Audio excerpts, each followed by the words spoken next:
বাকারার আলিফ লাম মিম যদি আপনি পড়েন, আলিফ লাম মিম তিনটা মিলে একটা অক্ষর নয়, তিনটা তিন অক্ষর, তিনটার জন্য 30 নেকি। সুবহানাল্লাহ।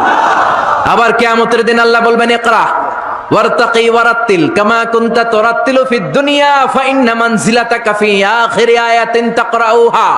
বুখারীর বর্ণনা, কিয়ামতের দিন আল্লাহ বলবেন এক একটা আয়াত তেলাওয়াত কর, যতগুলো আয়াত দুনিয়ার বুকে তেলাওয়াত করেছিস তোর জান্নাতের বিল্ডিং হবে তত তলা।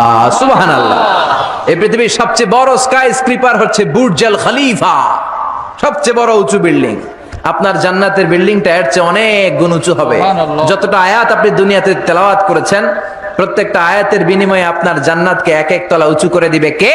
আল্লাহ। এজন্য এই কিতাব এমন কিতাব পড়লে সওয়াব, আবার এই কিতাব ধরলে সওয়াব আছে না নাই? তবে ওযু ছাড়া ধরা যাবে। কোরআনকে যদি আপনি ওযু ছাড়া ধরতে যান, কোরআন বলবে খবরদার, be careful, don't touch me without making ওযু, ডোন্ট টাচ মি উইদাউট অ্যাবলুশন। ওযু ছাড়া আমার আয়াতকে, আমার পৃষ্ঠাকে স্পর্শ করো না। চিল্লা এখন ঠিক কি না? আল্লাহ বললেন লা ইয়ামাসসুহু ইল্লাল মুতাহহারুন, ওযু ছাড়া, পবিত্র হওয়া ছাড়া কোরআনকে ধরা যায় না। এজন্য কিতাব এমন কিতাব পড়লে সওয়াব হয়, এই কিতাব ধরলে সওয়াব হয়, এই কিতাব শুনলেও সওয়াব। সুবহানাল্লাহ। ওয়া ইযা কুরিআল কুরআনু ফাসতামিউ লাহু ওয়া আনসিতু লাআল্লাকুম তুরহামুন।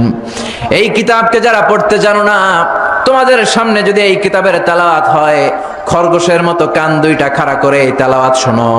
এই তেলাওয়াত শোনার কারণে তোমাদের আমলনামায় সওয়াব দেয়া হবে, তোমাদের উপর রহমত নাজিল করবে কে? পড়তে পারেন না তো শুনেন। মোবাইলের মধ্যে শাইখ আব্দুর রহমান আস-সুদাইসির কোরআন তেলাওয়াত রেখে শুনবেন, শুনলেও আপনার উপর রহমত নাজিল করবে কে? আল্লাহ।